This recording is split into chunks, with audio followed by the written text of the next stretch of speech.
दयापात्रं ज्ञानवैराग्यभूषणं श्रीमद्वेङ्कटनाथार्यं वन्दे वेदान्तदेशिकं लक्ष्मीनाथसमारम्भां नाथयामुनमध्यमाम् अस्मदाचार्यपर्यन्तां वन्दे गुरुपरम्परां यो नित्यमच्युतपदाम्बुजयुग्मरुक्मव्यामोहतस्तदितराणि तृणाय मेने अस्मद्गुरोर्भगवतोऽस्य दयैकसिन्धोः रामानुजस्य चरणौ शरणं प्रपद्ये माता पिता युवतयस्तनया विभूतिः सर्वं यदेव नियमेन मदन्वयानाम् आद्यस्य नः कुलपतेर्वकुलाभिरामं श्रीमत्तदङ्घ्रियुगलं प्रणमामि मूर्ध्ना भूतं सरश्च महदाह्वय भट्टनाथ श्रीभक्तिसार कुलशेखर योगिवाहान् भक्ताङ्घ्रिरेणु परकाल यतीन्द्रमिश्रान् श्रीमत्पराङ्कुशमुनिं प्रणतोऽस्मि नित्यम् पाराशर्य वचस्सुधां सुमनसः दुग्धाब्धि मध्योद्धृतां संसाराग्नि विदीपन व्यपगत प्राणात्म संजीवनी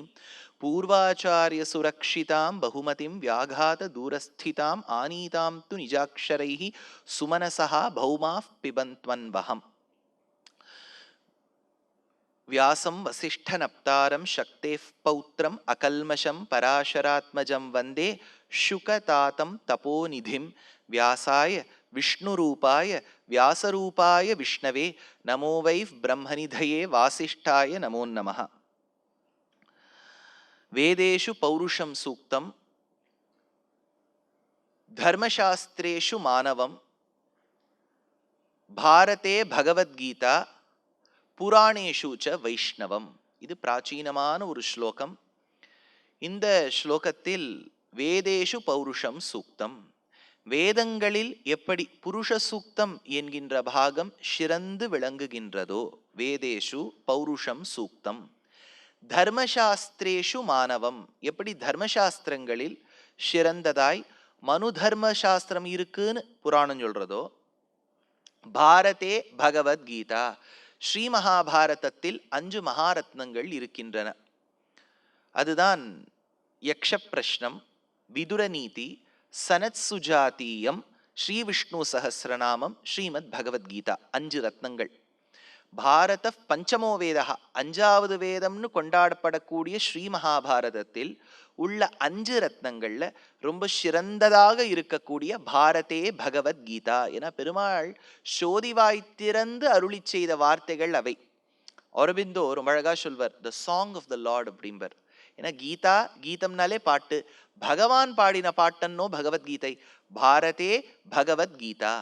அதே மாதிரி புராணேஷு ச வைஷ்ணவம், புராணங்களில் சிறந்ததாக இருக்கக்கூடிய விஷ்ணு புராணம்னு இது புராண வச்சனம். அதை அடியொத்தி அனைவருக்கும் பிடித்ததாய்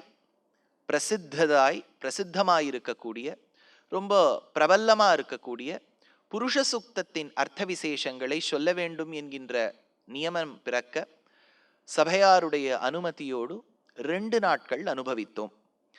வேதங்களில் ரிக் சாக்கை, யஜுஷாக்கை, சாமசாக்கை, அதர்வண சாக்கை என்று இருக்க செய்தே இது 4 வேதங்களாக, ரிக்வேதம், யஜுர்வேதம், சாமவேதம், அதர்வண வேதமாக, ரிக்வேதத்தில் அகாரம் தொடங்கி இகாரம் வரை, யஜுர்வேதத்தில் இகாரம் தொடங்கி உகாரம் வரை, அதே சாமவேதத்தில் அகாரம் தொடங்கி உகாரம் வரை இருக்கும் அந்த துவனியோடு மகாரத்தை சங்கீத சாஸ்திரத்திலிருந்து எடுத்துக்கொண்டு அகார உகார மகாரங்களின் சேர்த்தியான பிரணவத்தின் அர்த்த விசேஷம்தான் வேதம்.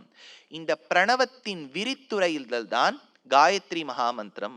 அந்த காயத்ரி மந்திரத்தில் உள்ள அர்த்த விசேஷங்களையும் புருஷ சுக்தத்தில் பார்க்கலாம் படி நம்ம ஓரளவுக்கு அனுபவிச்சோம். அப்பேற்பட்ட புருஷ சூக்தம் ஆனது அதற்கு பெருமை என்னன்னா, சர்வ வேதேஷு பட்யதே, எல்லா வேதத்தை சார்ந்தவர்களும் படிப்பார்கள்.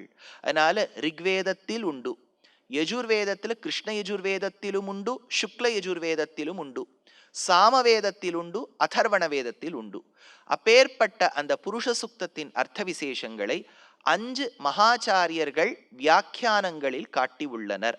அவர்கள்தான் உவட்டாச்சாரியர், பட்டபாஸ்கரர், சாயனாச்சாரியர், மகீதராச்சாரியர், ரங்கராமானுஜ முனி. இந்த 5 மகான்கள் காட்டின வியாக்கியானத்தை அடிவொத்தி புருஷ சுக்தத்தில் கிருஷ்ண யஜுர்வேதத்தில் இருக்கக்கூடிய 18 மந்திரங்களோடு கூடிய அந்த புருஷ சுக்தத்தின் அர்த்த விசேஷங்களை பார்த்து வருகிறோம். அந்த கிரமத்தில் முதல் மந்திரம் சஹஸ்ரசீருஷா புருஷா, அந்த புருஷனுக்கு ஆயிரக்கணக்கான சிரசுகள் இருக்கின்றன. சிரசு என்கின்ற சப்தத்தால் ஆதாரமாய் பெருமாள் இருக்கின்றார் என்கின்ற லட்சணம் தெரிகிறது. சஹஸ்ராக்ஷா, அவனுக்கு ஆயிரக்கணக்கான கண்கள் இருக்குன்னு சொல்றதுனால சர்வதர்ஷனத்வாது, நடக்கிறது எல்லாமே அவருக்கு தெரியும், புரியும் அப்படிங்கிற அர்த்தத்தில் பார்த்தோம். சஹஸ்திரபாத், ஆயிரக்கணக்கா கால்கள் இருக்குன்னு சொன்னா எங்கு சென்றாலும் இந்த ஜீவாத்மாவை பின்தொடர்ந்து வருபவன் சர்வலோகேஸ்வரன். சஹஸ்ரபாத், அவர் எங்க இருக்கார்? சபூமிம் விஸ்வதோ விருத்வா, இந்த பூமி தொடங்கி நீ எதெல்லாம் உலகம் என்று நினைக்கின்றாயோ அத்தியதிஷ்ட தசாங்குலம், வியாபித்திருக்கக்கூடிய பகவான் நீ தசாங்குலம், ரொம்ப உலகம் முழுக்க வியாபிச்சிருக்கன்னா உலகம் முழுக்க பார்க்கக்கூடியவோ நினைக்கக்கூடிய சாமர்த்தியம் நமக்கு இல்லை. அப்போ வேதம் சொல்லிடுத்து தசாங்குலம், 10 நெல்ல பக்கத்துல வச்சுக்கோ, வாயை திறந்து பார்த்தால் தசாங்குலம், சிரசிலிருந்து மவ்வாய் வரை இருக்கக்கூடியது தசாங்குலம், ஹிருதய கமலத்திலிருந்து மேல்முகம் வரைக்கும் பிரம்மரந்திரம் வரைக்கும் இருக்கக்கூடிய தசாங்குலம், அத்தனையிலையும் இந்த புருஷன் வியாபிச்சிருக்கார். பார்த்தோமா முதல் மந்திரம்? இந்த மந்திரமானது சொல்றது அவர் கண்ணுக்கு அதிபதி, காலுக்கு அதிபதி, முகத்துக்கு அதிபதி, நமக்கு பார்வை கொடுப்பவர், அகக்கண்ணுக்கும் புறக்கண்ணுக்கும் பார்வை கொடுப்பவர், கச்சிதன்னில் கண் கொடுக்கும் பெருமாள் வந்தார். அதனால இந்த மந்திரத்தால் நம் தொண்டை மண்டலம் திவ்ய தேசம், தொண்டை மண்டலத்தை சார்ந்த பல்லவர்கள் ஆண்ட இந்த தேசத்தில் நகரேஷு காஞ்சி, நகரங்கள்ல இந்த காலத்துல சிறந்தது காஞ்சிபுரமா. இப்போ காஞ்சிபுரத்துக்கு போய் பார்த்தா இருக்கக்கூடிய டிராஃபிக்கை பார்த்தா இரியா நகரேஷு காஞ்சின்னு சொன்னா நமக்கு தெரியும்.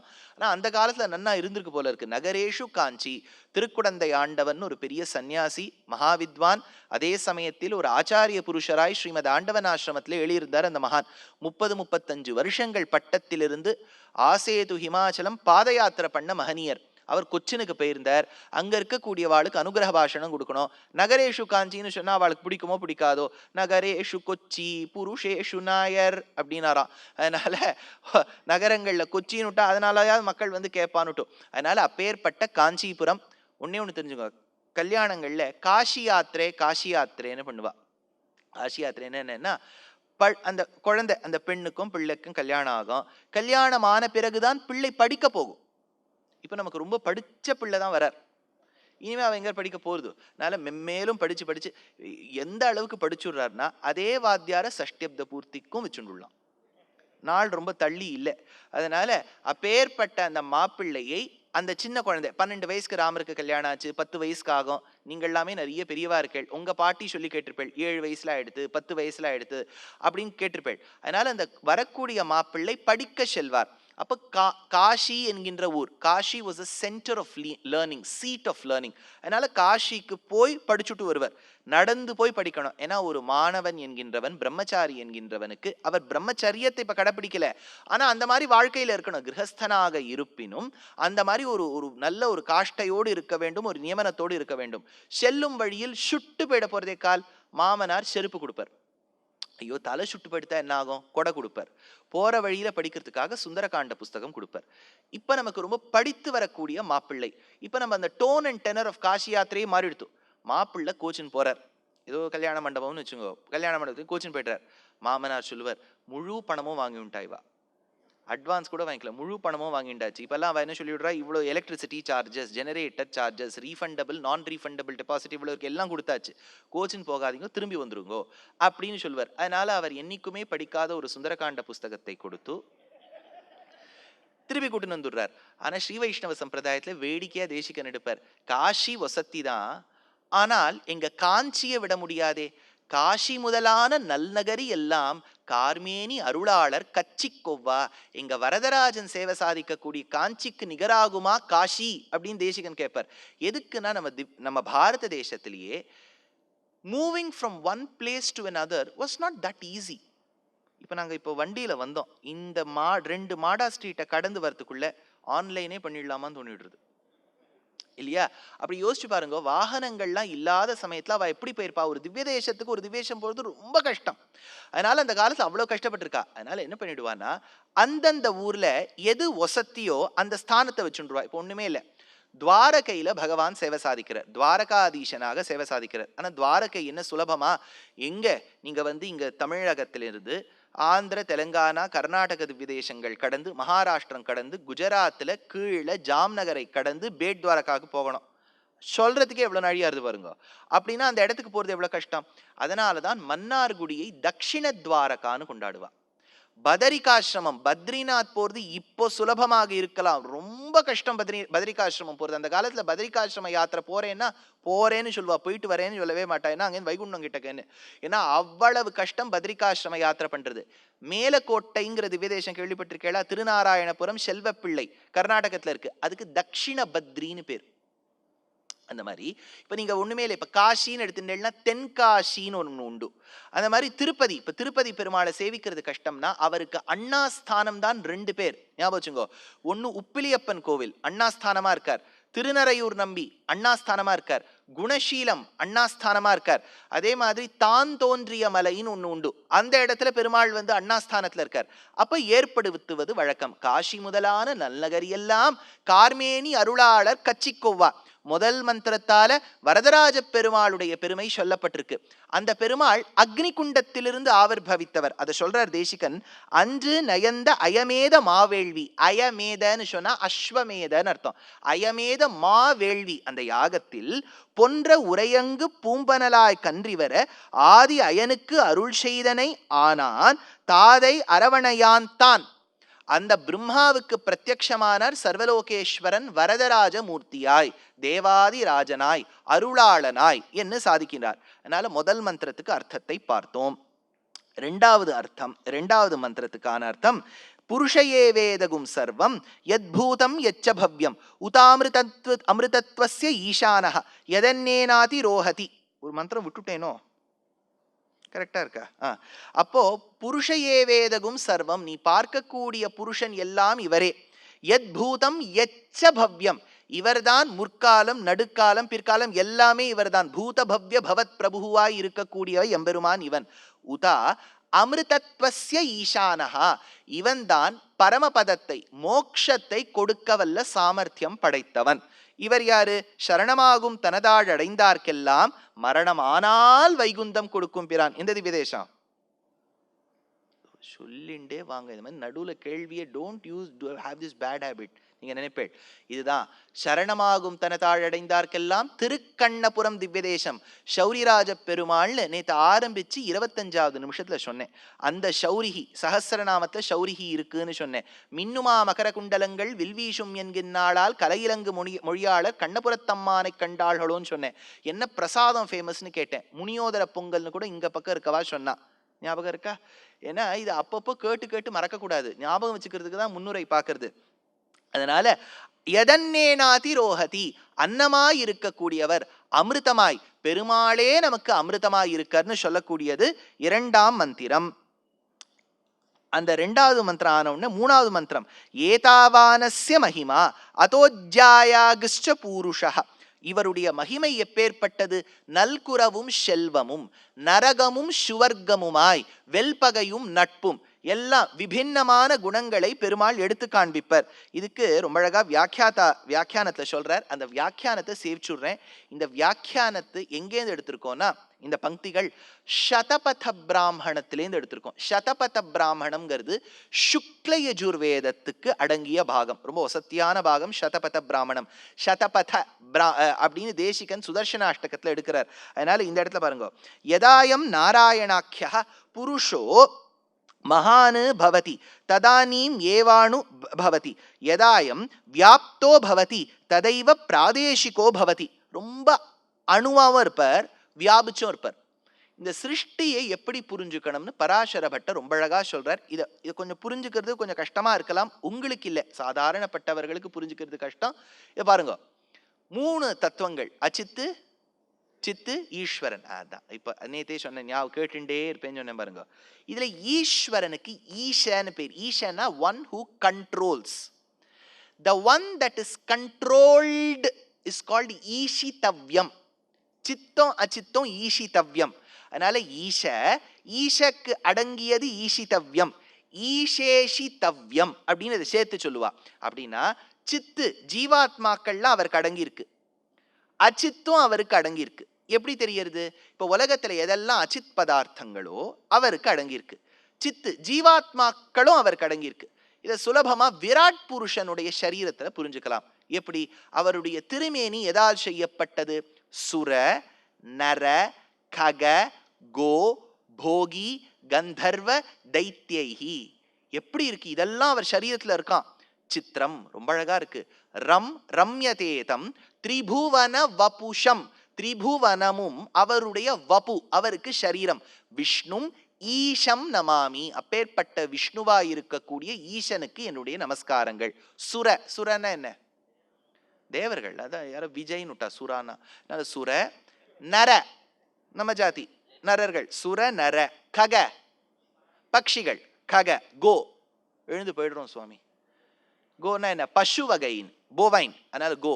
போகி பண்டிகை வருதே, வெரி குட். பாம்பு. போகினா பாம்புன்னு அர்த்தம், ஞாபகம் வச்சுங்கோ. இந்திரனா தலைவன். போகியான பாம்பு கூட்டத்துக்கு தலைவனுக்கு போகீந்திரன் பேர். ஆதிசேஷனுக்கு போகீந்திரன். போகீந்திரமான ஆதிசேஷனில் சயனிப்பவன் பெருமாள். போகீந்திர ஷாயினம். போகினா பாம்பு. சுர நர கக கோ போகி கந்தர்வ. கந்தர்வர்கள். ஜெயசுதாஸ் கான கந்தர்வன் அல்லே, அதனால கந்தர்வன். அதனால கந்தர்வ. தைத்யைஹி தைத்தியர்களும். இதெல்லாம் அவருடைய சரீரமா? மறுபடியும் வரேன். ஜீவாத்மாக்கள்லாம் அவருடைய சரீரம். லோகத்துல எல்லாம் அச்சித்தோ அவருடைய சரீரம். இப்ப பெருமாள் தான். இப்ப நமக்கு ஒரு சரீரம் இருக்கு இல்லையா? இப்படி புரிஞ்சுக்கோங்களேன். நமக்கு ஒரு சரீரம் இருக்கு, உள்ளுக்குள்ள ஆத்மா இருக்கு. இது அப்படியே உலகமா மாத்திக்குங்க. அப்ப அவரோட சரீரம் இந்த உலகத்துல இருக்கக்கூடிய ஜீவாத்மாவும் அச்சித்தம். உள்ள இருக்கக்கூடிய ஆத்மா தான் பரமாத்மா. நான் சொல்றது புரியுறதா? இப்ப உள்ள எனக்குள்ள இருக்கக்கூடிய ஜீவாத்மா சொல்றது, துஷ்யந்த் இந்த கையை ஒசத்து. அப்ப அந்த சரீரம் கேட்கறது. கரெக்டா? இப்ப உள்ளுக்குள்ள இருக்கக்கூடிய அந்த சரீரி சரீரத்துக்கிட்ட சொல்றது கைய ஒசத்து. அப்ப இந்த சரீரம் ஷரீரிக்கு கட்டுப்பட்டிருக்கு. இப்போ உலகத்தை நீங்க சரீரம்னு வச்சுட்டேன்னா பெருமாள் தான் உள்ளுக்குள்ள இருக்கக்கூடிய அந்தராத்மா. அவர் சொல்றார், மலையே அசஞ்சுடு. அந்த பாட்டே இருக்கே, நான் அசைந்தால் அசையும் அகிலம் எல்லாமே. அவர் அசைய சொல்றார் அப்படின்னா அந்த உலகமெல்லாம் அவர் சரீரம் ஆயிடுறதா? இது எதுக்கு சுவாமி அவர் பண்றார் அப்படின்னா, இதுக்கு ஸ்தூலாவஸ்தைன்னு பேர். ஸ்தூலம் சூக்ஷ்மம்னு இருக்கு. ஸ்தூலம்னா கிராஸ் ஸ்டேட். எது பெருசா இருக்கோ அதுக்கு கிராஸ், அதுதான் ஸ்தூலம். எது சட்டில்லா இருக்கோ அதுக்கு சூக்ஷ்மம்னு பேர். அதனால இப்ப யாராவது உங்க உடம்பு ரொம்ப பெருத்து இருக்கு, ஸ்தூல சரீரம் அப்படின்னா பெருசுன்னு அர்த்தம். சூக்ஷ்மம்னா ரொம்ப குறைச்சலா இருக்குன்னு அர்த்தம். இப்ப பெருமாள் இப்போ இந்த உலகத்தை சிருஷ்டிச்சு பாலனம் பண்ணிட்டு இருக்காரா? இப்போ ஸ்தூலாவஸ்தையில இருக்கு இந்த உலகம். இப்போ அழிவு, டிசல்யூஷனுங்கிற காலத்துல எல்லாத்தையும் உடைச்சு சாற்ற மாட்டார். அப்ப அது சூக்ஷ்மாவஸ்தைக்கு போகும். இது எப்படி இருக்குன்னு பராசர பட்டர் கேட்டார். ரொம்ப அழகா சொல்றார். மயில்கள்ல ஆண் மயிலுக்கு தான் தோகை. ஞாபகம் வச்சுங்கோ. பெண் மயிலுக்கு தோகை கிடையாது. பீ Hen doesn't have feathers. Peacock only has the feathers. ஆனா நீங்க நாடக சாஸ்திரத்துல பார்த்தேன்னா பெண்களுக்கு தான் தோகை கொடுப்பா. சரியான போட்டி அப்படின்லாம் அந்த காலத்துல ஆடும்போது பெண்ணுக்கு தானே தோகை கொடுக்குறா. ஏன்னா அழகா இருக்கக்கூடியது தோகை. இல்லையே சார், ஆண்மயிலுக்கு தானே இருக்கு. ஏதோ தப்பி தவறி இந்த சிருஷ்டியில் அப்படி நடந்துடுத்து. ஆனா பெண்ணுக்கு தான் அழகு இருக்க வேண்டும். அந்த அழகு பெண்ணுக்கு தான் இருக்கின்றது. தோகையை கொடுத்து பெண்ணு கொடுத்துட்டா. இப்போ பெருமாள் தான் தோகையோடு கூடிய ஆண் மயில். ஸ்ரீ மகாலட்சுமி என்கின்றவள் தான் பெண் மயில். எப்பவுமே ஆண் மயில் பெண் மயிலை மகிழ வைக்க வேண்டும் என்றால் தோகையை விரித்து ஆடும். இப்போ அந்த ஆண் மயில் தோகையை விரிச்சுட்டு ஆடுறதான், பெண் மயில் சந்தோஷமா பாக்குறதான். கொஞ்ச நாழி ஆன உடனே பெண் மயிலுக்கு போர் அடிச்சுடுது. சரி, கொஞ்ச நாழி அதை உள்ள அடக்கி வச்சுக்கோங்க. அப்ப அந்த விரித்த அந்த தோகைய நன்னா அடக்கி உள்ளுக்குள்ள வச்சுக்கிறது ஆண்மயில். இங்க ஆண்மயில்னு சொல்லக்கூடியவர் தான் ஸ்ரீயப்பதியான நாராயணன். அவர் சேத்தன அச்சேதனங்களுங்கிற தன்னுடைய தோகையை விரிச்சு சிருஷ்டிய பெண்மயிலான மகாலட்சுமிக்கு காமிக்கிறாராம். மகாலட்சுமி கொஞ்ச நாழியானு போறோம், பிரளயத்தை உண்டாக்கு, எனக்கு போர் அடிச்சுடுத்துன்னு சொன்ன உடனே அந்த சேத்தன அச்சேதனங்களுங்கிற தோகையை தனக்குள்ள மறைச்சு ஒளிச்சு வச்சுக்கிறாராம். கொஞ்ச நாளைக்கு கழிச்சு மறுபடியும் விரித்துரைப்பார். அப்படின்னா சிருஷ்டிங்கிறது அப்படி இருக்கு. இந்த இடத்துல பாருங்க சொல்றார், யதா ஏக ஏவ பவதி ததா அநேகா.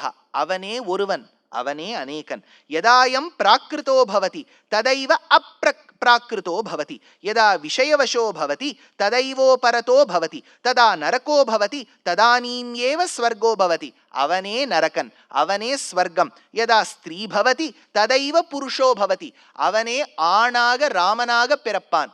அவனே மோகினி அவதாரம் எடுத்து பெண்ணாகவும் பிறப்பான். யதா சர்வம் பவதி, எல்லாமும் அவனே. ததா சூன்யோ பவதி.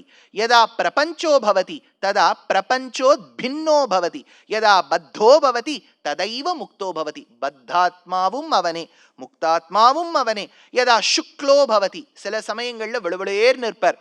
ததா கிருஷ்ணோ பவதி. விஷ்ணு புராணத்திலையும் சரி பாகவதத்திலையும் சரி, பூமி பசுரூபம் தரித்து பெருமாள் கிட்ட சென்றாள்.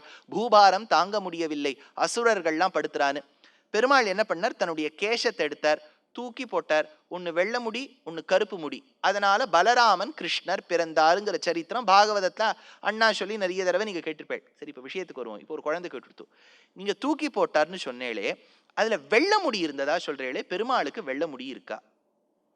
நம்ம அவரை ரொம்ப யுவான்னு சொல்லிட்டு இருக்கோம், எவர் யங் அப்படின்னு சொல்லிட்டு இருக்கோம். அவருக்கு எங்க சார் வெள்ள முடி வந்ததுன்னா, அதனால கேஷங்கிற வார்த்தைக்கு it doesn't mean only hair. கேஷன ஸ்ரீதரியத்திலையும் விஷ்ணு சித்தியத்திலையும் எடுத்தா the ray of light is called as கேஷ. அதனால அப்பேற்பட்ட பகவானுடைய திருமேனியிலிருந்து வெள்ளை நிறத்தில் இருக்கக்கூடிய ஒளியும் பிறந்ததாம். அப்பேற்பட்ட அந்த ஒளியானது கருப்பு நிறத்திலையும் வந்துதான். அதனால சொல்றார், யதா சுக்லோ பவதி ததா கிருஷ்ணோ பவதி. யதா ஷரீரீ பவதி ததா அஷரீரீ பவதி. உருவத்தோடையும் வருவர், உருவம் இல்லாமையும் இருப்பார். இப்போ ஒண்ணுமே இல்லை, அஷரீரி வாக்கு வந்ததுன்னு சொல்லுவா பாருங்க. இதை நம்ம அசரீரி அசரீரிங்கிறோம், தப்பு. அஷரீரி, ஷரீரம் இல்லை, குரல் மட்டும் கேட்கறது, ஆடியோ மட்டும் இருக்கு, வீடியோ இல்லை. அஷரீரி பவதி. அதனால சொல்றார், யஸ்மாத் யானி யானி விருத்த ஸ்வபாவானி தானி சர்வாணி ததானீம்யேவ அஸ்மின் லீலானி பவந்தி தஸ்மாதயம் ஈஷஹ இதி துர்ஞானஹ துர்வசஹ துர்த்தியானஹ தஸ்மாத் ஜேஷ்டஹ வாங்மனசோ அகோச்சரஹான்னு சதபத பிராமணத்துல சொல்லியிருக்கு. அப்படியான விருத்தமான ஸ்வபாவங்களோடு கூடியவன் பெருமாள். ரெண்டும் அவர்கிட்ட இருக்கா. அதனால்தான் அமுதமும் விடமுமாய், அப்பேற்பட்ட அமுதமாவும் இருக்கார், விஷமாவும் இருக்கார். யாரு? திருவிண்ணகர்ல இருக்கக்கூடிய ஒப்பிலியப்பன். அப்பேற்பட்ட பெருமாளுடைய அந்த பெருமை பேசப்பட்டது. ஏதாவானஸ்ய மகிமா அதோஜ்யாயாகிஷ்ட பூருஷா. அப்பேற்பட்ட புருஷன். பாதோஸ்ய விஸ்வாபூதானி. நீ எதை சுத்தி முத்தி இந்த உலகத்தை பார்க்கறியே, அது பெருமாளுடைய சிருஷ்டியில் கால் பாகம். பாதோஸ்ய விஸ்வாபூதானி. நீ பார்க்காத உலகம் இருக்கு இல்லையா, திரிபாதஸ்யாமிருதம் திவி. 3 into 1/4, முக்கால் 3 கால் பாகம், அவ்வளவு பெருசு திவி அப்படின்னு இந்த இடத்துல எடுக்கிறார். அப்பேற்பட்ட பெருமாளுடைய பாதம் என்றால் என்ன? அவருடைய திருவடி என்னும் வைத்துக் கொள்ளலாம் அப்படிங்கிற அர்த்தத்தில் பார்த்தோம். பார்க்கும்போது ஒரு வார்த்தை பார்த்தோம். இப்ப நம்ம பார்க்கிற லோகத்துக்கு என்ன விபூதின்னு பேரு? லீலா விபூதி. அழியாத உலகம் ஒண்ணு இருக்கு, அது என்னது? நித்திய விபூதி. 2 உலகங்கள் பகவானுக்கு சொந்தம், நித்திய விபூதி, லீலா விபூதி. இந்த இடத்தை சொல்லும் போது ஆழ்வார் ஒரு தூது விட்டார்னு சொன்னேன். இந்த தூதை பத்தி 2 வார்த்தை சொல்லிட்டு மேல நகரேன்னா, ஆழ்வார்னு வந்துட்டா அந்த தமிழ் ஆசை இருக்கு பாருங்க, அது விடமாட்டேங்கிறது. என்ன இருந்தாலும் நம்ம புருஷ சுத்தம் சொன்னாலும் தமிழ்ல இருக்கக்கூடிய ஆர்வம் விடமாட்டேங்கிறது. நம்ம ஆழ்வார் 4 இடங்கள்ல தூது விட்டார். தூது விடுறதுன்னா ஷேர்பாரை பட்சிகளாக்கி அப்படின்னு அந்த காலத்தை வியாக்கியானம் பண்ணுவா. ஷேர்பார் அப்படின்னா ஜீவாத்மாவை பரமாத்மாவோடு சேர்க்கிற கூடியவாளுக்கு ஷேர்பார்னு பேர். அப்படின்னா ஆச்சாரியனுக்கு ஷேர்பார்னு பேர். ஏன்னா இந்த ஆச்சாரியன் தான் ஜீவாத்மாவை பரமாத்மா கிட்ட கொண்டு சேர்ப்பார். அந்த காலத்துல ஹிந்தியில ஒரு தோஹா உண்டு, குரு கோபிந்த் தோனோ கடே காக்கே பாவ் லகாய் பலிஹாரி குரு ஆப்னே கோபிந்த் தியோ பத்தாய். அதாவது அந்த தோஹாக்காரர் கேட்கிறார், 2 பேர் நிக்கறாளாம், குரு கோபிந்த் தோனோ கடே. 2 பேர் நிக்கிறா, ஆச்சாரியனும் நிக்கிறார், கோபிந்த் பெருமாளும் நிக்கிறார். பெருமாளும் நிக்கிறார், ஆச்சாரியனும் நிக்கிறார். காக்கே பாவ் லகாய், யார் காலில் முதல்ல விழுந்து சேவிப்ப? அப்போ அவரே சொல்றார், பலிஹாரி குரு ஆப்னே, நான் குரு காலில் தான் விழுவேன். ஏன்னா கோபிந்த் தியோ பத்தாய், அவர் தானே எனக்கு கோவிந்தன் இன்னார்னு காண்பிச்சு கொடுத்தார். அதனால ஆச்சாரியன் ஸ்வயம் ஆச்சரதி சிரேஷ்டா. எவன் ஒருவன் சொல்லுவதை தான் முதலில் கடைபிடித்து உலகோருக்கு காண்பிக்கின்றாரோ அவருக்கு ஆச்சாரியன்னு பேரு. அப்படின்னா ஜீவாத்மாவை பரமாத்மாவோட சேர்க்கிறது ஆச்சாரியன் தானே, அவருக்கு ஷேர்பார்னு பேரு. அந்த ஆச்சாரியனை என்ன பண்ணாரு கேட்டார் நம்மாழ்வார். ஷேர்ப்பாரை பக்ஷிகளாக்கி, அவளை பக்ஷியாக்கிட்டாராம். ஞான கர்மங்களை சிறகாக்கி, அவளுக்கு இருக்கக்கூடிய சிறகு கர்மயோகம் ஞான யோகத்தை சிறகாக்கி தூது விட்டாராம் ஆழ்வார். ஏன்னா ஒரு ஜீவாத்மா பரமாத்மா கிட்ட சொல்லணும், நான் உனக்கு சொந்தம், என்னை ஏற்றுக்கொள். அப்பேற்பட்ட திருவாய்மொழியில், திருவாய்மொழிக்கு ஒரு பெருமை சொல்றேன் கேளுங்க. 4 வேதத்துக்கு சமம் திருவாய்மொழி.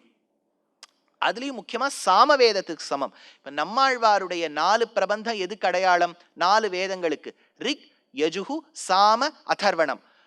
திருமங்கையாழ்வாருடைய 6 பிரபந்தம் பெரிய திருமொழி, பெரிய திருமடல், சிறிய திருமடல். இதெல்லாம் கேட்பேன் நான் அப்புறம். அதனால பெரிய திருமொழி, பெரிய திருமடல், சிறிய திருமடல், திருநெடுந்தாண்டகம், திருக்குறுந்தாண்டகம், திருவெழுக்கூற்றிருக்கை. பேர்லாம் சுலபமா இருக்கா? இந்த 6 பிரபந்தங்கள் திருமங்கையாழ்வார் கொடுத்தது. திருவிருத்தம், திருவாசிரியம், பெரிய திருவந்தாதி, திருவாய்மொழி 4 பிரபந்தங்கள் நம்மாழ்வார் கொடுத்தது. 4 வேதங்களுக்கு சமம் நம்மாழ்வாருடைய 4 பிரபந்தம். 6 வேத அங்கங்களுக்கு சமம் திருமங்கையாழ்வாருடைய 6 பிரபந்தம். ஆச்சா? இதுல சாமவேதத்துக்கு சமம் தான் திருவாய்மொழி. ஏன்னா அதுல 1000 சாக்கைகள், இதுல 1000க்கும் மேற்பட்ட பாசுரங்கள். ரிஷிம் ஜுஷாமஹே கிருஷ்ண திருஷ்ணா தத்வம் இவோத்திதம் சஹஸ்ர சாக்காம் யோத்ராட்சீம் திராவிடீம் பிரம்ம சம்ஹிதாம் பராசரவட்டர். அப்பேற்பட்ட திருவாய்மொழியில 4 இடங்கள்ல ஆழ்வார் தூது விட்டார். 4 places he has given message. இந்த பழைய காலத்து ஒரு படம் கபூத்தர் ஜா ஜா ஜான் இருக்கு இல்லையா, அவரும் தூது தானே விட்டு இருக்கார். அதனால அந்த பட்சிகள் கிட்ட தூது விடணும். 4 இடங்கள் எந்தெந்த இடம்னு சொல்லிவிடுறேன். இதெல்லாம் சொல்லணுமா சுவாமின்னா, இந்த மேடையில சொல்லலைன்னா ஆழ்வார் பெருமை எங்க சொல்ல முடியும்? 1ஆம் பத்து 4வது திருவாய்மொழி முழுக்க தூதுதான். அதுல முதல் பாசுரம், அம்சிரைய மடனாராய் அழியத்தாய் நீயும் நின் அம்சிரைய சேவலுமாய் ஆவாவென் எனக்கருளி வெம்சிரைய புள்ளுயர்த்தார்க்கு என் விடுதூதாய் சென்னக்கால் வன்சிறையில் அவன் வைக்கில் வைப்புண்டால் என் செய்யுமோ. 1ஆம் பத்து 4வது திருவாய்மொழி முதல் பாசுரம் ஆழ்வார் தூது விட்டார். 6ஆம் பத்து முதல் திருவாய்மொழி வைகல் பூங்கழிவாய் அப்படிங்கிற இடம். 6ஆம் பத்து 8வது திருவாய்மொழி பொன்னுலகாளீரோ புவனமுழுதா ஆளீரோ நன்னில குறுக்கினங்காள் கேட்கிறார். 9ஆம் பத்து 7வது திருவாய்மொழி எங்கானல் அகங்கழிவாய். 4 இடத்துல தூது விட்டாரா? இது எதுக்கு தூது விட்டார்னு ஒருத்தர் எடுத்தார் ஒரு சூர்ணிக்கையில. ஆச்சாரிய ஹிருதயம்னு பேர் அந்த கிரந்தத்துக்கு. எழுதியவர் அழகிய மணவாள பெருமாள் நாயனார். சார் எல்லாம் நல்லா இருக்கு, இந்த பெயர்கள் தான் இங்க குழப்பமே. எப்படி ஞாபகம் வச்சுக்கிறது? சுலபமா இருக்கு பாருங்க. அழகிய மணவாள பெருமாள் நாயனார். 4 பேரா? இல்ல ஒருத்தர் பேர், ஒருவரின் பேர் இது. திருக்குறுகை பிரான் பிள்ளான். ஞாபகம் வச்சுக்கணும் இந்த பேரெல்லாம். அவர் எடுக்கிறார் ஒரு சூத்திரம்னு பேர் இதுக்கு, ஆச்சாரிய ஹிருதய சூத்திரம். நான் சொல்றதெல்லாம் ஒரு 800 வருஷத்துக்கு முன்னாடி எடுக்கிறார். அந்த சூத்திரம் என்னன்னு சேவிச்சுடுறேன். தம்பிழையும் சிறந்த செல்வமும் படைத்த பரப்பும் தமரோட்டை வாசமும் மரப்பித்த க்ஷமா தீக்ஷா சாரஸ்ய சௌந்தரியங்களை உணர்த்தும் வியூக விபவ பரத்வத்வய அர்ச்சைகள் தூது நாளுக்கு விஷயம். புரிஞ்சா மாதிரி இருக்கா? 4 தூது விட்டார் இல்லையா ஆழ்வார்? எதுக்கு விட்டாருங்கிற அர்த்தத்தை சொல்றார். தம்பிழையும் சிறந்த செல்வமும் படைத்த பரப்பும் தமரோட்டை வாசமும். இது நமக்கு சம்பந்தம் இல்லாத விஷயம். ஏன்னா இந்த உபன்யாசத்துக்கு இது 4 விஷயங்கள். அதை மரப்பித்த 4 குணங்களை காண்பிச்சாராம் பகவான் இந்த 4 தூதுல. க்ஷமா தீக்ஷா சாரஸ்ய சௌந்தரியங்கள் 4 குணங்களை இந்த 4 தூதுல காண்பிச்சார். இந்த 4 தூதும் எதுக்கு லட்சணம் அப்படின்னா, நமக்கு 5 நிலைகள்ல பெருமாள் இருக்காருன்னு சொன்னேன் இல்லையா, அதுல எடுக்கிறார் வியூக. முதல்ல சொன்ன அந்த தூது அம்சிரையமடனாராய் பெருமாளுடைய வியூக நிலைக்கு விட்ட தூதாம். அடுத்தது வைகல் பூங்கழிவாய். 6ஆம் பத்து திருவன்வண்டூர்னு ஒரு திவ்யதேசம் உண்டு கேரளால. அந்த ஆழ்வார் திருவன்வண்டூர் அப்படின்னு எடுக்கிறார் அந்த இடத்துல. அது எதுக்குன்னா விபவ. விபவம்னா என்ன? ராமகிருஷ்ணாதி அவதாரங்களுக்கு தூது விட்டார். அடுத்தது பொன்னுலகாளீரோ புவன முழுதாளீரோ. 2 விபூதி ஆள்றியான்னு குறுக பார்த்து கேட்கிறார் பாருங்க ஆழ்வார். அது எதுக்குன்னா பரத்வத்வய. பரத்வத்வயம்னா 5 நிலைகள்ல 2 நிலை பார்க்கறது ரொம்ப கஷ்டம். ஒன்னும் பரரூபத்தில் இருக்கக்கூடிய பரவாசுதேவன். 2வது நிலை எது? அந்தர்யாமி. இவரை பார்க்கறதும் கஷ்டம் இல்லையா? இப்போ பெருமாளை போய் நம்ம காஞ்சிபுரத்துலயே அங்கேயும் இங்கேயும் சேவிக்கிறது எவ்வளவு சுலபம். தியானம் பண்ணிண்டே அவரை உள்ளுக்குள்ள பார்க்கறதுனா கஷ்டம். அப்பேற்பட்ட அர்ச்சைகள் 4வது தூது அர்ச்சைகள் தூது நாளுக்கு விஷயம். அதுல பொன்னுலகாளீரோ புவனமுழுதாளீரோ என்கின்ற தூது 2 விபூதி பரத்வத்வயத்துக்கு சம்பந்தமா. அதனால இதை சொல்லிட்டு அப்பேற்பட்ட பெருமாள் இப்ப மறுபடியும் ஸ்லோகத்துக்கு வரேன், மந்திரத்துக்கு. பாதோஸ்ய விஸ்வா பூதானி திரிபாதஸ்யாமிருதம் திவின்னு இருக்கா. இதை எப்படி புரிஞ்சுக்கிறதுன்னர், நேற்று ஒரு இடம் சொன்னேன். பரவாசுதேவன் வியூகவாசுதேவனா மாறி வியூகவாசுதேவன் சங்கர்ஷண பிரத்யும்ன அனிருத்தர்களா வருவா சொன்னோமா. பால் தயிராருது, நடுவில் பாலும் தயிரும் கலந்த நிலைதான் வியூகவாசுதேவன். இந்த வியூகவாசுதேவன் ஸ்பா சங்கர்ஷன் பிரத்யும்னன் அனிருத்தன் இவா 4 பேரும் 3 மூர்த்தியா மாறுவா. கேசவ நாராயணன் பார்த்தோமா. இந்த 4 மூர்த்திகள் இருக்கா இல்லையா, அதுல 3 மூர்த்திகள் இருக்காளே, சங்கர்ஷணன் பிரத்யும்னன் அனிருத்தன், ஞானபல ஐஸ்வர்ய வீரிய சக்தி தேஜஸுக்கள் 2 குணம். இந்த 6 குணமும் சேர்ந்து வாசுதேவன் கிட்ட இருக்கும். இந்த 4 மூர்த்திகளுக்கு தான் சதுர்மூர்த்திகின்னு சஹஸ்ரநாமத்துல பேர். சதுர்மூர்த்திகி, சதுர்பாஹு, சதுர்வியூஹா, சதுர்கதிகின்னு வருது இல்லையா. அப்பேற்பட்ட 4 மூர்த்திகள் இவர்கள். இந்த 4 அந்த அனிருத்தோ அப்ரதிரதா பிரத்யும்னோ அமித விக்ரமஹா வந்துடுத்து. இப்ப இந்த 4 பெருமாளும் சேர்ந்துதான் சிருஷ்டி ஸ்திதி சம்ஹாராதிகளை பண்ணுவா. அந்த கிரமத்திலையும் பார்த்தீங்கன்னா சங்கர்ஷணன் முதல்ல பிரளயம், அடுத்தது பிரத்யும்ன அனிருத்தர்கள் சிருஷ்டி பாலனம் இதை பண்ணிடுவா. இதுல சொல்லப்பட்ட ஒரு பாதம் பாதோஸ்ய விஸ்வா பூதானி, அதுதான் வியூகவாசுதேவன். திரிபாதஸ்யாமிருதம் திவி சங்கர்ஷண பிரத்யும்ன அனிருத்தர்கள் பார்த்தோமா. இந்த 4 பேரை எங்க சேவை சாதிக்கிறான்னா, இன்னைக்கும் நீங்க நாச்சியார் கோவில்னு ஒரு க்ஷேத்திரத்துக்கு போவேள். திருநரையூர் அப்படின்னு பேர் அந்த திவ்யதேசத்துக்கு. அந்த திவ்யதேசத்துக்கு போனேன்னா பெருமாள் ஸ்ரீனிவாச நம்பியாய் திருநரையூர் நம்பியா காட்சி கொடுப்பார். பக்கத்துல வெஞ்சுளவல்லி தாயார். உள்ள நீங்க கர்ப்பகிரகத்துல போய் பார்த்தேன்னா சங்கர்ஷணன் அனிருத்தன் பிரத்யும்னன் அனிருத்தன், அதே மாதிரி பிரம்மா, இவாள்லாம் ஒரு பெரிய ஃபேமிலி போட்டோ மாதிரி 9 அடிக்கு நின்று இருப்பா. ஆச்சரியமான திவ்யதேசம். இந்த மந்திரத்தால் அப்பேற்பட்ட நாச்சியார் கோவில் சொல்லப்பட்டிருக்கு. அடுத்தது 4வது மந்திரம் திரிபாதூர்த்வ உதைத் புருஷா பாதோஸ்யேஹா பவாத் புனஹ ததோ விஸ்வங் வியக்ராமத் சாஷன்னான்னஷனே அபி அப்படின்னு இந்த இடத்துல இருக்கு. திரிபாதூர்த்வ உதைத் புருஷா, எவன் ஒருவன் இந்த உலகங்களை அளந்தானோ, திரிவிக்ரமன்னு பார்த்தோமா.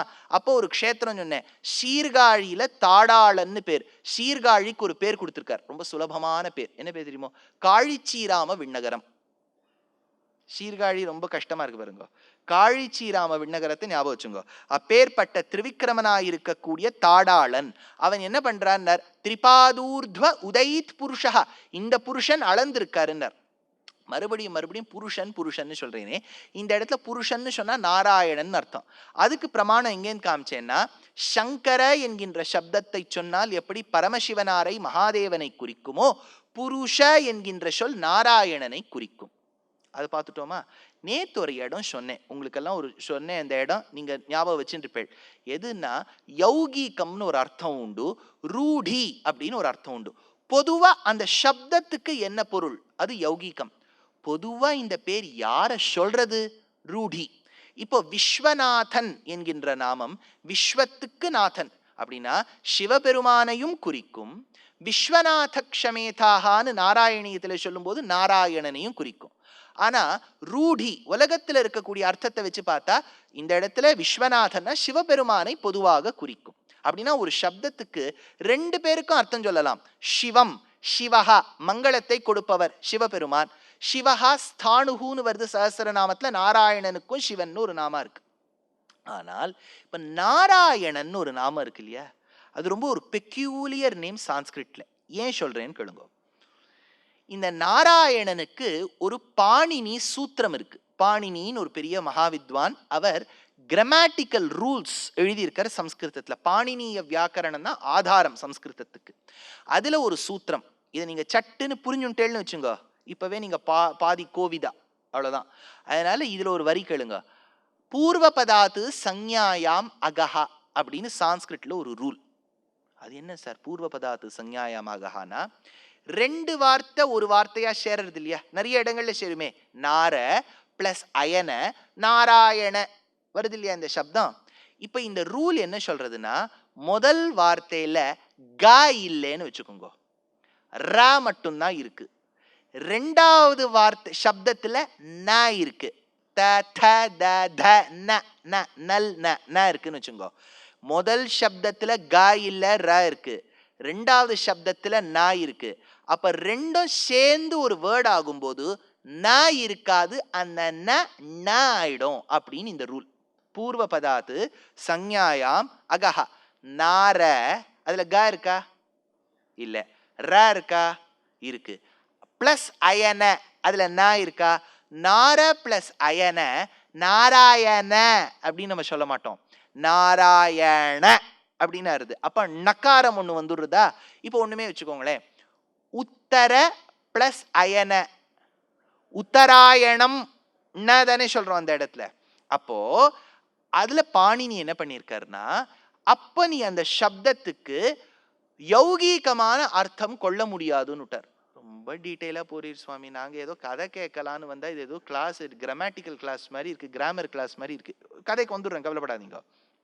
இப்போ இந்த நாராயண என்கின்ற சப்தம் ஒரு புருஷனுக்கு தான் அர்த்தம் சொல்ல முடியும், ரெண்டாவது நபருக்கு சொல்ல முடியாது அப்படின்னு இதுக்கு அர்த்தம். இது யார் சொல்றாங்கிறத ரொம்ப அழகா எடுக்கிறேன். அப்பைய தீட்சிதர் வாழ் ஒரு பெரிய மகாவித்வான் இருந்தார், பரமசிவ பக்தர், வரதராஜன் கிட்டயும் பிரதிபக்தி உண்டு. அவர் ஆனந்த லஹரிங்கிற வியாக்கியானத்துல இதை சொல்றார். நான் அப்படியே அந்த பங்கியை சேவிச்சுடுறேன், அதுக்கு அர்த்தத்தை சொல்லிட்டு கதைக்கு மேல நகரலாம்.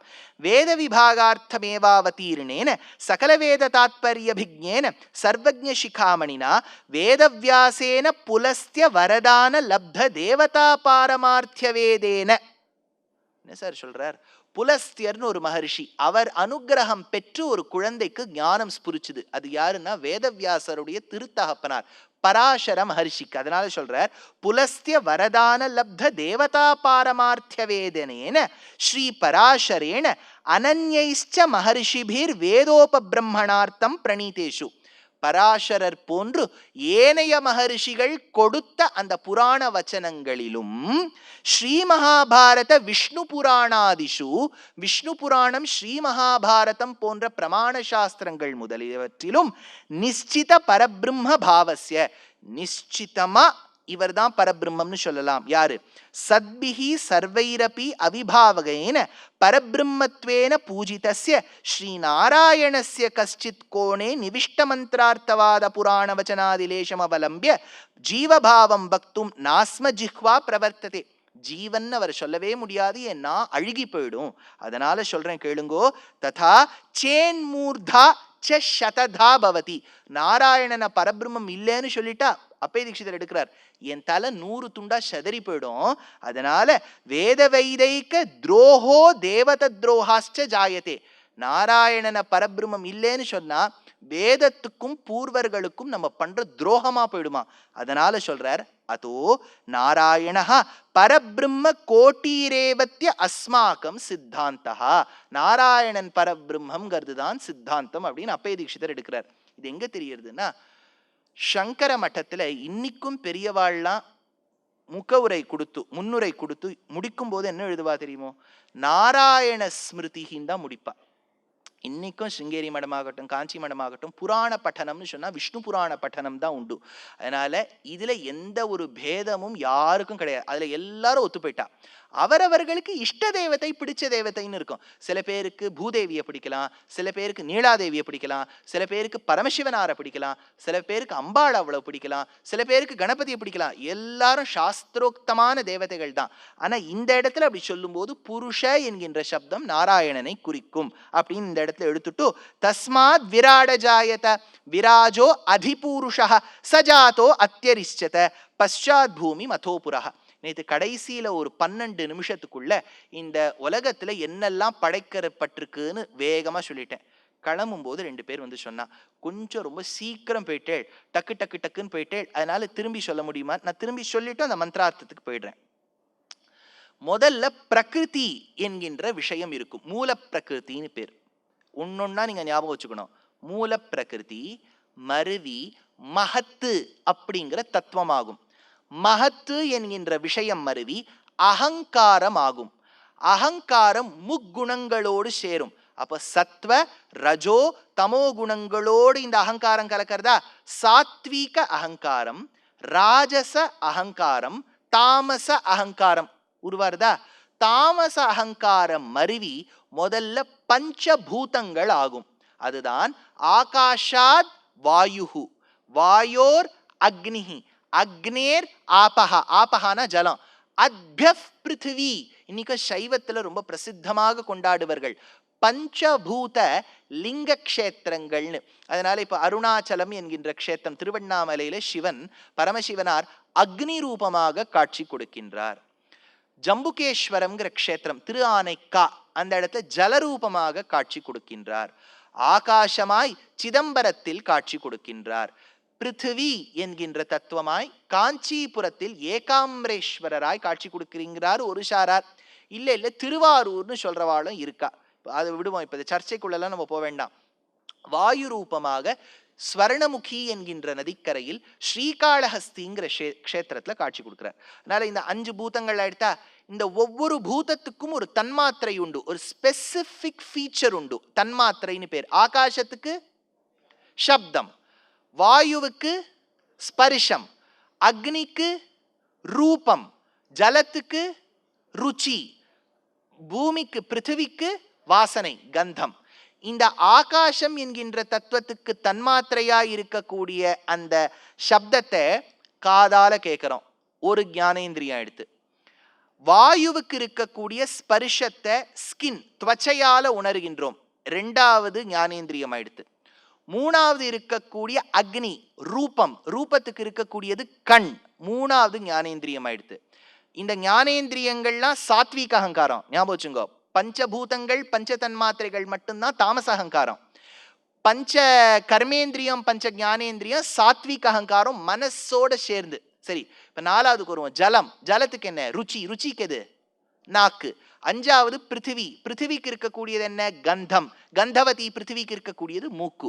அதனால பஞ்சபூதங்கள் பஞ்ச தன்மாத்திரைகள் பஞ்ச ஞானேந்திரியங்கள், அது தக்கவாறு செலுத்துமாறு இருக்கக்கூடிய பஞ்ச கர்மேந்திரியங்கள், இதையெல்லாம் புரிஞ்சுக்கிறதுக்கு ஒரு மனசு. அப்படின்னா பிரகிருதி, மகத்து, அகங்காரம் 5 5 5 5 20 23, மனசு 1 24, 24ம் சேர்ந்துதான் அச்சேதன தத்துவம். பார்த்தோமா? சித்துங்கிற ஜீவாத்மா 3 கோஷ்டியா இருக்கு, பத்தன், முக்தன், நித்யன். பார்த்தோமா? இந்த அச்சேதனத்தையும் சேத்தனத்தையும் தன் செயலில் வைத்துக் கொள்பவர் அவர்தான் சர்வலோகேஸ்வரன், ஈஸ்வரன், 26வது தத்துவம். பார்த்தோமா? புரிஞ்ச மாதிரி இருக்கா? இப்ப இதுல இன்னொரு ஸ்டெப் டீட்டெயிலா போறோம். எங்கன்னா, ஓஹோ இது டீட்டெயில் இல்லையா? முதல்ல இல்ல. இப்ப இந்த பஞ்சபூதங்கள் உருவான பிரக்கிரியையில பஞ்சீகரண பிரக்கிரியான்னு ஒண்ணு இருக்கு. இது எங்கன்னு சொல்லிவிடுறேன். இது கொஞ்சம், இதுவும் ரொம்ப சுலபம், நீங்க புரிஞ்சுருவேன். இப்போ ஆகாசம் என்கின்ற முதல் பஞ்சபூதத்துல ஆகாசம் வருதா, அடுத்தது வாயு வருதா, அக்னி வருதா. இப்போ ஒவ்வொரு பூதமும் தன்னை என்ன பண்ணிக்கும், முதல்ல 2 பாதியா பிரிச்சுக்கும் சிருஷ்டி கிரமத்துல. 50% 50%. ஆகாசம் ஃபர்ஸ்ட் 50 செகண்ட் 50யா பிரிச்சுக்கிறதா. முதல்ல இருக்கக்கூடிய 50% அப்படியே இருக்கும், எந்த கலப்படமும் வராது.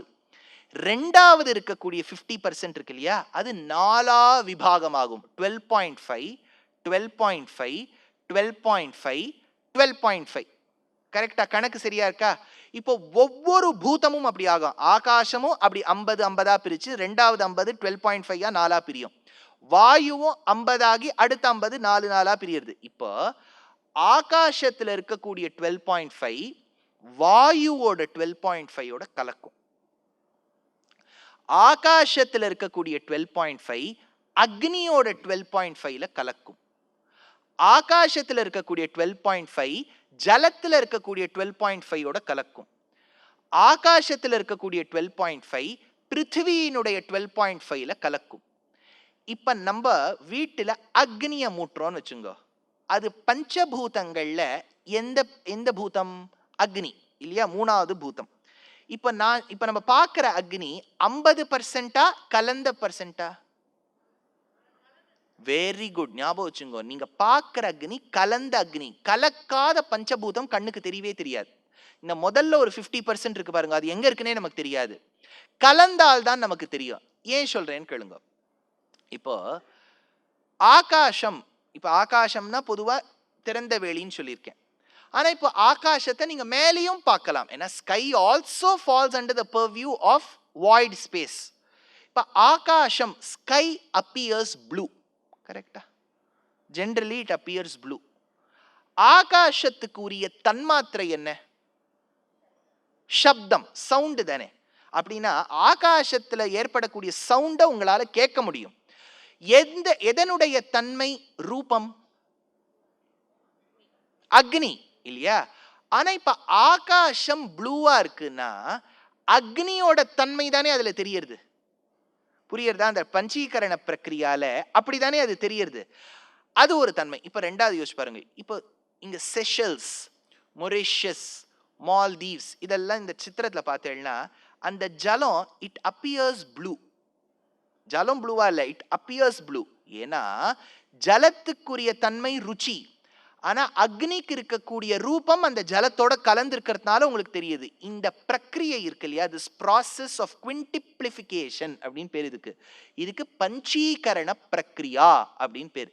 இதையும் பெருமாள் பண்ணி வைப்பார். அப்படிதான் சிருஷ்டி மேல நகரும். அதனால தான் நாங்க குவாண்டம் கெமிஸ்ட்ரி பிசிக்ஸ்ல படிக்கும்போது ஏன் ஸ்கை அப்பியர்ஸ் ப்ளூங்கிறதுக்கு நாங்க ஸ்க்ராடிங்கர் ஈக்குவேஷன், ஸ்க்ராடிங்கர்னு ஒரு பெரிய ஆச்சாரியவரியர் இருந்தார். அவர் சொன்னார், இந்த ஃபோட்டான் பேக்கெட்ஸ் பிரிஞ்சு அதுல இந்த வெள்ளையா இருக்கக்கூடிய நிறம் பிரிஞ்சு அதுல உனக்கு ஒரு கலர் தெரியுது அப்படிம்பார். இத பஞ்சீகரண பிரக்கிரியான்னு நம்ம பெரியவாள்லாம் சொல்றா. அப்பேற்பட்ட இந்த சிருஷ்டியை செய்த பகவான் தஸ்மாத் விராட ஜாயத. இந்த விராட ஜாயத்துக்கு இவ்வளவு நாளி அர்த்தம். விராஜோ அதிபூருஷா, அப்பேற்பட்ட பெம்மான். சஜாதோ அத்தியரிஷ்சத பశ్చాத் பூமிம் அதோ புரஹ. பశ్చాத் பூமிம் அதோ புரஹாங்கிறதுக்கு சொல்லும் போது முட்டையா இந்த உலகம் சிருஷ்டிக்கப்பட்டிருக்கு. இப்போ முட்டையை பார்க்கலாமா கொஞ்ச நாளி? இப்போ முட்டையினுடைய பிரக்கிரியை பார்க்கலாம். இப்போ முட்டையை நீங்க உடைக்கும் போது, நீர் எங்க சுவாமி முட்டையை உடைச்சி? இந்த கெமிஸ்ட்ரி லேப் அது இதெல்லாம் பார்க்கும்போது இந்த மாஸ்டர் ஷெஃப் சேலஞ்சுன்னு ஒன்று இருக்குது. எல்லா உலகத்தில் இருக்கக்கூடிய மடப்பள்ளி சேனல்லாம் கைங்கரியம் பண்ணிட்டு இருப்பா அந்த மாஸ்டர் ஷெஃப் சேலஞ்சில். அதில் பார்த்தா முட்டையை உடைக்கிறா. அப்போ அதில் யோக்கெல்லாம் இருக்கும், மஞ்சளாக ஒன்று இருக்கும், ஒரு வெள்ளை ஒரு ஆவரண ஜலம் இருக்கும். எப்படி இந்த முட்டையோ அப்படியே தான் நம்மளும் தாயின் கர்ப்பத்தில் இருந்திருக்கோம். ஞாபகம் வச்சுங்கோ. நம்மளை சுத்தியும் ஒரு ஜலம், அதுக்கு ஆம்னயானிக் சாக்குன்னு பேர். எப்பவுமே இந்த வாட்டர் புரோக்குன்னு கர்ப்பவதிகள் சொன்னா இப்போ குழந்தை பிறக்க போறதுன்னு அர்த்தம். ஏன்னா அந்த நீர்ப்பை உடைந்து விட்டது. ஆம்னயான், கோரயான், பிளாசென்டான்லாம் உண்டு அம்மாவின் கர்ப்பத்துல. அதெல்லாம் சேர்த்து தான் அம்பிலிக்கல் கார்ட், அந்த குழந்தைக்கு இருக்கக்கூடிய உணவு கிடைக்கக்கூடிய இடம். அதுக்கு தான் தொப்புள் கொடி உறவுன்னு சொல்றோம். அதோட சேர்த்து ஆம்னயானிக் சாக்குன்னு ஒன்று இருக்கும். அதில் பிளாசென்டான்னு ஒரு இடத்துல ஃபிக்ஸ் ஆயிருக்கும். இதெல்லாம் யூட்டரஸ் கர்ப்பப்பையில் இருக்கும்போது ஃபாலோபியன் டியூப்ஸ்னு மேலே போகும். இதுதான் ஒரு பெண்ணினுடைய அந்த கர்ப்பம். பரபிரம்மத்துக்கு எப்படி சிருஷ்டியோ தாயின் கர்ப்பமோ ஒரு மினி ப்ராஜெக்ட். அந்த மாதிரி தான் அந்த குழந்தையை தாங்குறா. பெருமாள் படைத்த அண்டத்துக்கு பிரம்மாண்டம்னு பேர். இப்போ இந்த பூஹு புவஹா சுவஹா மகஹா ஜனஹா தபஹான்னு 7 உலகங்கள் மேலே, கீழே இருக்கக்கூடிய 7 உலகங்களுக்கு மேலே ஆவரண ஜலம்னு ஒன்று இருக்கும். அது அந்த முட்டையினுடைய ஷெல். பிரம்மாண்டத்துக்கும் இந்த 7 உலகத்துக்கும் நடுவில் இருக்கக்கூடிய ஜலம். கம்பர் ரொம்ப அழகா சொல்லுவார். கம்பராமாயணத்துல யுத்த காண்டத்துல ரொம்ப அழகா சொல்றார் கம்பர் ஹிரண்யகசிபுவினுடைய குளியல் பத்தி. என்ன சார் ராமாயணத்துல வருதா ஹிரண்யகசிபுவை பத்தி அப்படின்னா, கம்பருக்கு கம்பர்னு பேர் வந்ததுக்கு காரணமே என்னன்னு சொன்னா, அவர் நரசிம்மர் கிட்ட அவ்வளவு பிரதிபக்தி கொண்டவர். அவருக்கு நிஜம் பேர் என்னன்னே தெரியாது. அவர் எழுதிய ராமாயணத்தை ஸ்ரீரங்கத்தில் அரங்கேற்றினார். வித்வான்கள் இது தப்பு அது தப்புன்னா, நான் எழுதினதில் தப்பு கண்டுபிடிக்கிறதுக்குனே நீங்க இருக்கீள், பெருமாள் இதை ஒத்துக்கிறாரா இல்லையாங்கிறத மேட்டழகிய சிங்கர் கிட்ட வச்சார். வச்ச உடனே ஒரு சிங்கத்தின் கர்ஜனையும் ஒரு பெரிய கம்பம் தூண் பிளக்கும் துவனியும் கேட்டதாம். கம்பம் பிளந்தது, கம்பன் அப்படின்னு ஒரு பேர் வச்சாச்சு. அதனுடைய ஞாபகார்த்தமாக யுத்த காண்டத்தில் தான் பிரஹ்லாதனுடைய சரித்திரத்தை சொல்றார் கம்பர். அப்ப ஹிரண்யகசிபு எதுல குளிப்பான்னார், குளத்துல இருக்கக்கூடிய ஜலம் போய் குளிச்சுட்டு வாடானா, தட் இஸ் வெரி கோல்டு. சரி சமுத்திர ஜலத்துல போய் குளினா அது ஒரே உப்பு. எல்லாத்தையும் விட்டுட்டு எந்த ஜலத்துல குளிப்ப? அண்டகட்டாகத்துல ஓட்டையை போட்டு ஆவரண ஜலத்துல குளிப்பேனானா அந்த ஹிரண்யகசிபு. அப்பேற்பட்ட பிரம்மாண்டம். தஸ்மாத் விராட ஜாயத விராஜோ அதிபூருஷः சஜாதோ அத்தியரிஷ்சத பశ్చాத் பூமிம் அதோ புரஹா. அப்பேற்பட்ட பூமியின் சிருஷ்டி கிரமம் மேல தொடங்கித்துன்னார். இது அப்படின்னா இந்த சிருஷ்டி ஆரம்பிக்கிறதுக்கு முன்னாடி ஒண்ணுமே இல்ல.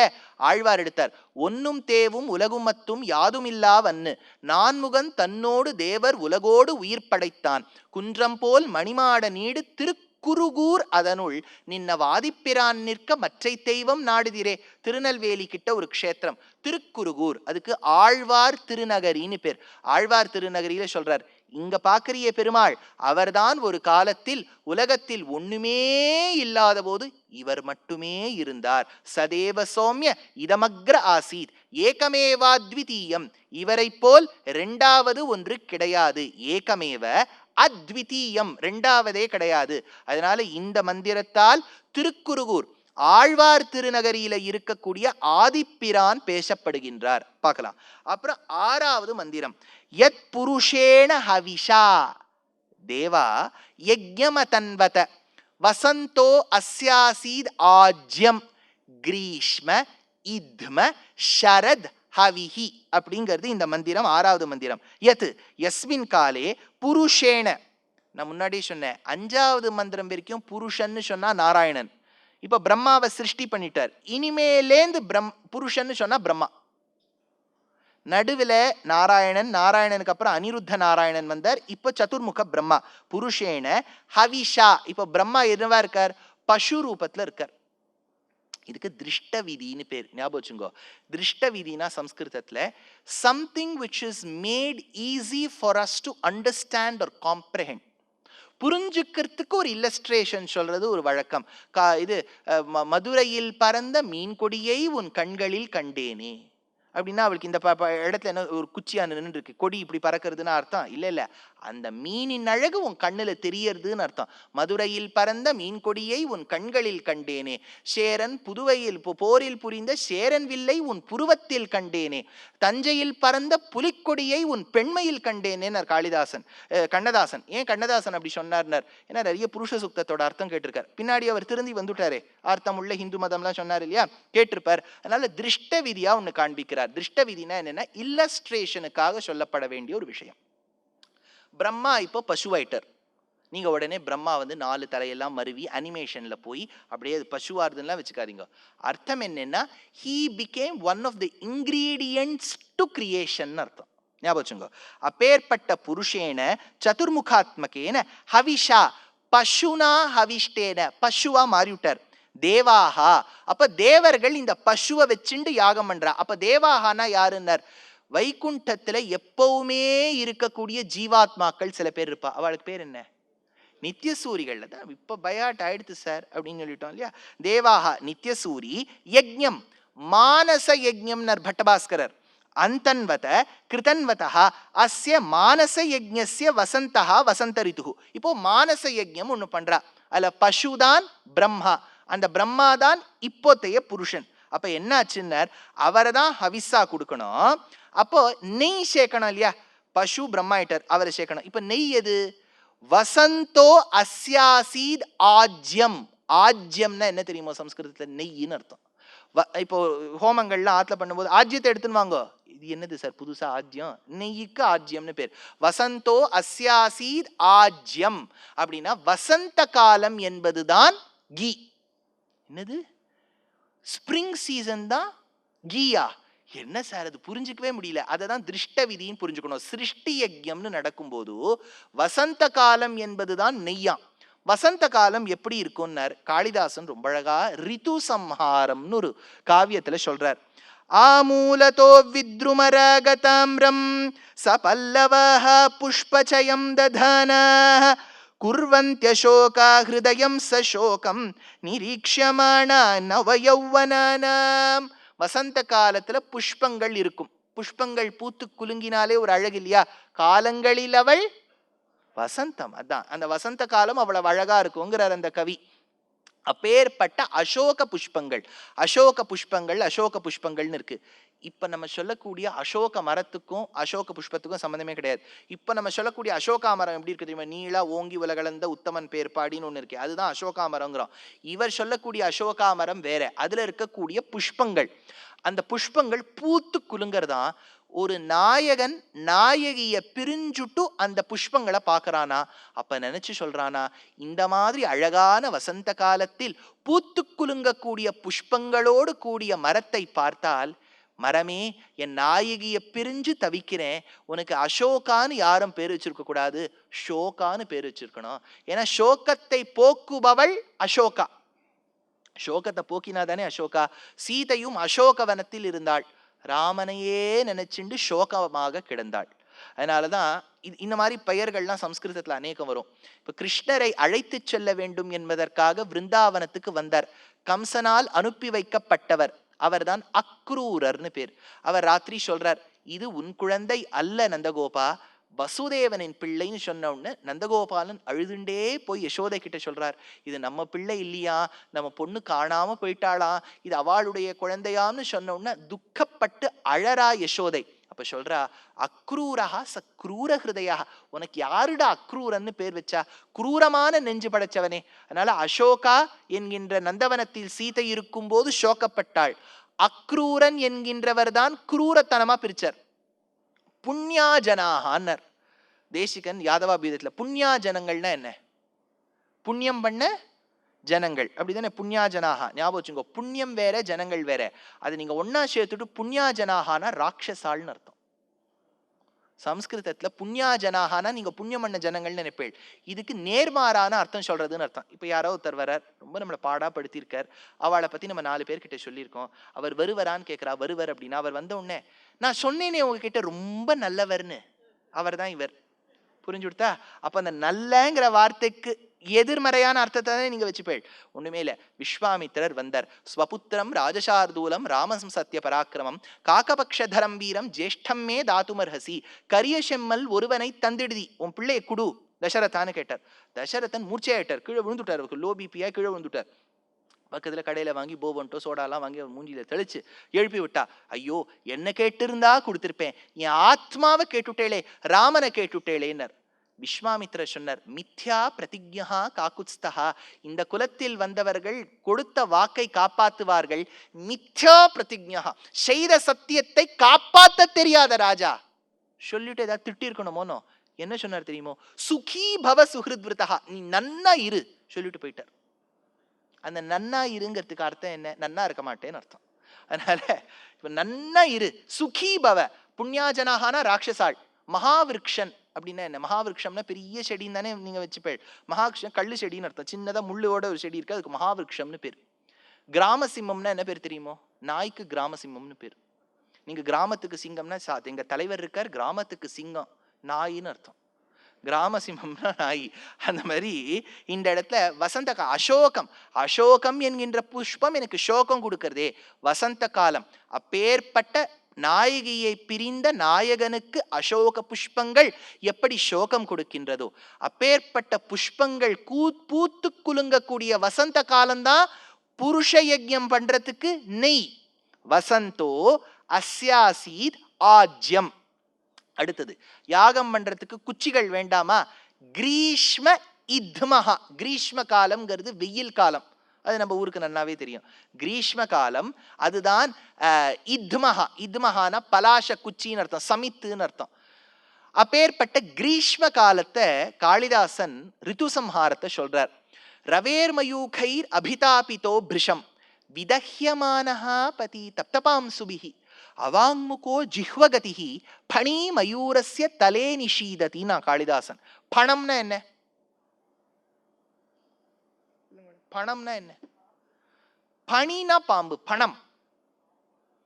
அந்த படம் எடுக்கிறது இல்லையா, அதுக்கு பணம்னு பேரு. பணத்தை உடைத்தது பணி. பணிதான் இருக்கக்கூடிய பாம்பு. பணீந்திரன் அப்படிங்கிறவர் தான் ஆதிசேஷன். இப்போ ரவேர் மயூகை, வெயில் காலத்துல பூமி சுடுறதாம். அந்த பூமி சுடும் போது அந்த பாம்பானதால் அந்த பூமியினுடைய சூடு தாங்க முடியல, கிடுகிடுன்னு ஓடி வரதான் நிழலை தேடி. அப்பாடி நிழல் வந்துடுத்தேன்னு ஒரு இடத்துல உட்காந்துக்கிறது. யாரோ நம்ம கீழே வந்து நிழல் தேடி வந்து உட்காந்துட்டு இருக்காரேன்னு மயில் திரும்பி பார்த்தா அந்த இடத்துல பாம்பா. மயிலினுடைய தோகை கீழே பாம்பு வந்து உட்காந்துட்டு இருக்கு. இப்போ மயில் பார்க்கறது பாம்பை, அப்ப பாம்பு சொல்லிடுதான், இது வெயில் காலம், நம்ம 2 பேரும் இப்ப சண்டை போட்டுக்க வேண்டாம், அடுத்த சீசன் வரும் அப்ப சண்டை போட்டுக்கலாம்னு விட்டாராம். காளிதாசன் சொன்னா, பணி மயூரஸ்ய தலே நிஷீததி, எந்த ஒரு காலம் பரஸ்பர விரோதிகளா இருக்கக்கூடிய மயில் பாம்ப கூட ஒன்னா சேர்க்குமோ அப்பேற்பட்ட வெயில் காலம். அந்த வெயில் காலம் என்னாச்சு இந்த புருஷ யஜ்ஞத்துல? அதுதான் பலாச குச்சி சமித்த எடுத்து கிரீஷ்ம இத்மஹ.